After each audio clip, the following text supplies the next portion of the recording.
Okay, I'm gonna be honest with you. I'm gonna phone this Cher's book club video in because oh my god.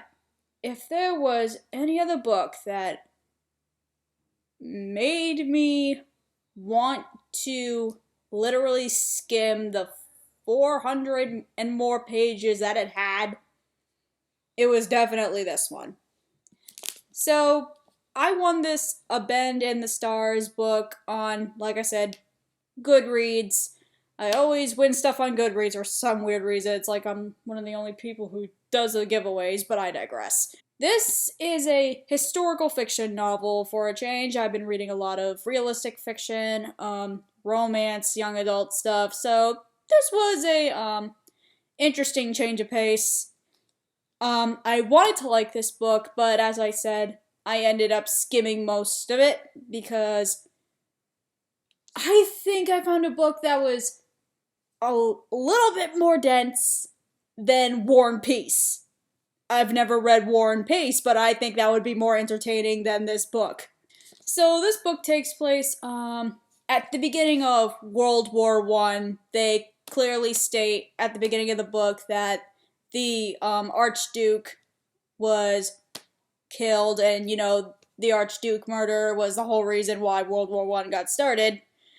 So they definitely specify that, and it's also 4 years before the Russian Revolution, so the Tsar is still in charge of all of Russia, and yeah, because World War I is starting, things are getting worse. So there are two siblings, Miri and Vanya. I'm sure I'm pronouncing those wrong, but Russian is not my first language, obviously.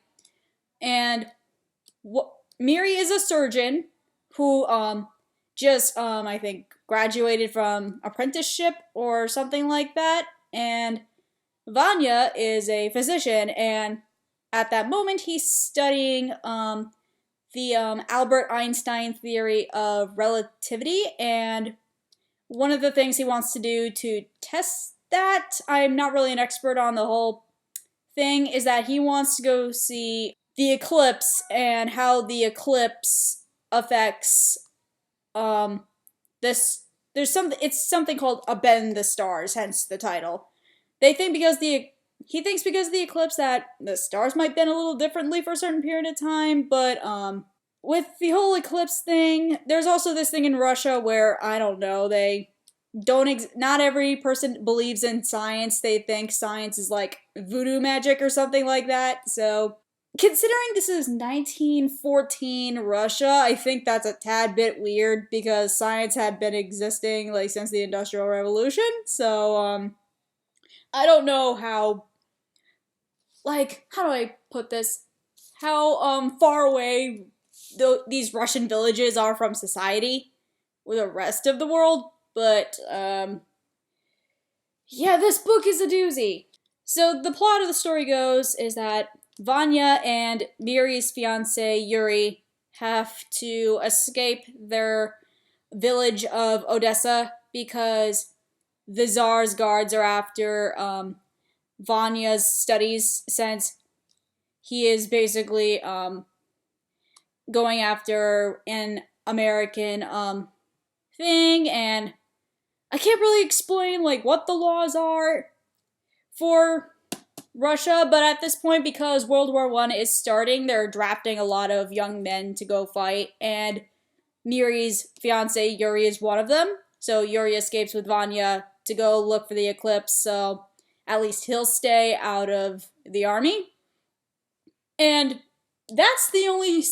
There's like two stories. There's Vanya's story, which is the part I actually like, because you get to see a lot of scientific stuff, and Vanya has like a real purpose in this book, which I'm like, yes, thank you! This is what historical fiction should be about. But then you have the second story, which is Miri's side. She decides to stay back, but then she has to rescue one of the escaped Russian soldiers. His name is Sasha.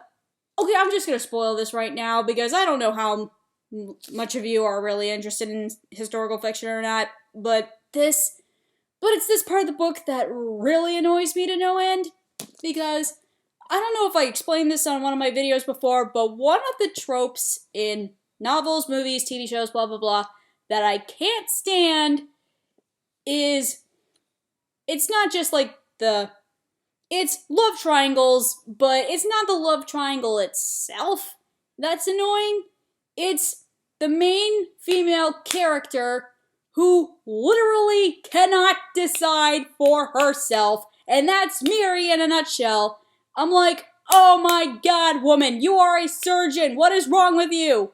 So I'm just gonna basically say, I really did not like Miri from the beginning, because she sounded interesting, because she and her brother have been living with their grandmother ever since they were children, because their parents died trying to escape going to the United States, which obviously ended up in death.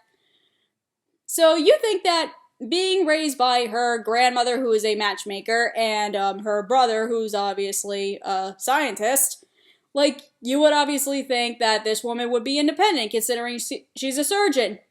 No, she is the most finicky character in the entire book. And I'm just like, why? You have all the reason not to be finicky, but then you end up being finicky anyway. Like, Vanya has more of a backbone, and he ends up going crazy because he stares into the eclipse for too long, and at least he still has common sense than you do. So, I'm not going to spoil the rest of why I do not like Miri from this book, because the love triangle thing really made me mad towards the end of it. But like I said, that'll be spoiling it, and if you guys are interested, well, I'm trying to remember if this is out now, because I think this is a pre-copy. Or maybe it might not. Actually, it might not. It doesn't say anything, so it might be out in stores now, or you can get it on Kindle or whatever, so there's that. Like I said, I like Vanya and Yuri much better because they actually go through more problems with trying to get away from the Russian army, the Tsar's army, basically. Because of, they really don't explain it that well, and I really did not feel like researching Russia during World War I, because honestly, with what's going on right now, I could really care less. But yeah, in short, it's very dense. I like Vanya's arc. I don't like Miri at all. I honestly feel bad for both Sasha and Yuri on both ends, because they're just poor victims to the chaos that is Miri's indecisiveness. And I think the other characters are actually pretty good too. I'm not gonna list them all because there's Dimitri, there's Miri and Vanya's grandmother. She's awesome, and there's also plenty more, especially the villains, the police people who work for the Tsar. They're pretty interesting in their character dynamic. But like I said, this book is just too dense for me to do a very long video of, so I really don't care.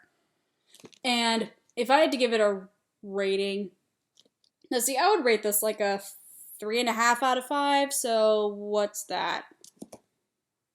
Like a 6.5 or 7 out of 10. Like, if you really like Russian historical fiction, you might like this book. I'm just warning you that sometimes the plot's not even there, or one side story can go too long, and some other side story is not long enough. Just a warning. But if you guys are interested, I'm not going to stop you. Well, I'm not going to stop you anyway. Even if I said this is the worst book ever, don't pick it up. So that's it for my very, very short impressions today. And if you liked this video, don't forget to give it a like. Don't forget to subscribe if you haven't done so already. And don't forget to check out my other videos. I'm Cher, and it's been real. Ciao!